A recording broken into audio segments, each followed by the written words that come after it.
Yeah, so actually this has been an awesome piece of this tournament because this is, like I said, these are their first time at an international event, and they are the ones kind of coming into themselves as international players and as international athletes.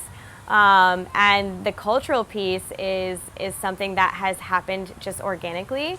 I haven't really had to facilitate any of it, but my guys have already donated like their cleats and their sticks and their stuff to our Jamaican like guides that have been with us this weekend, and like the volunteers that have been at our games.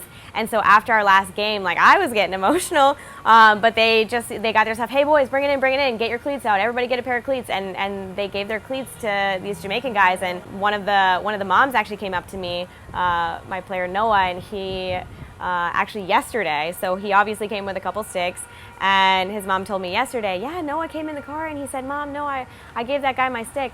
And she's like, you don't need the stick to play? He's like, no, Mom, like he didn't have a stick and he needed it way more than me, so I gave it to him. And it's just like, this is organic and this is coming from them. And they're also so excited to do this in Brazil. The opportunity hasn't been there, but the fact that 16, 17, 18-year-old boys are doing this organically is just something that really tugs at the heartstrings, especially mine.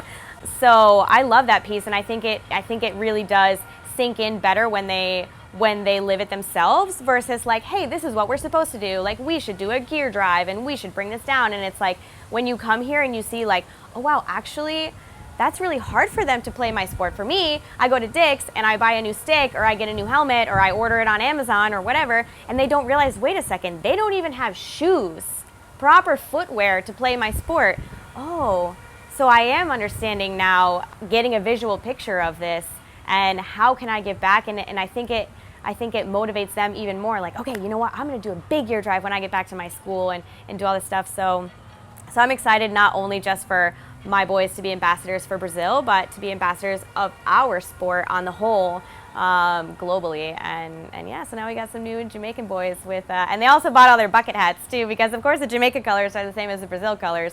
So they're just like decked out head to toe in yellow and green. So they got their Jamaica bucket hat with their Brazil lacrosse shirt, and that's what it's all about. We're just a whole big family. And again, our sport is really about supporting each other, and getting everybody to improve, as opposed to other sports that feel a little bit more competitive in sport. It's like, no, we really are a familia, so I'm excited to see what happens.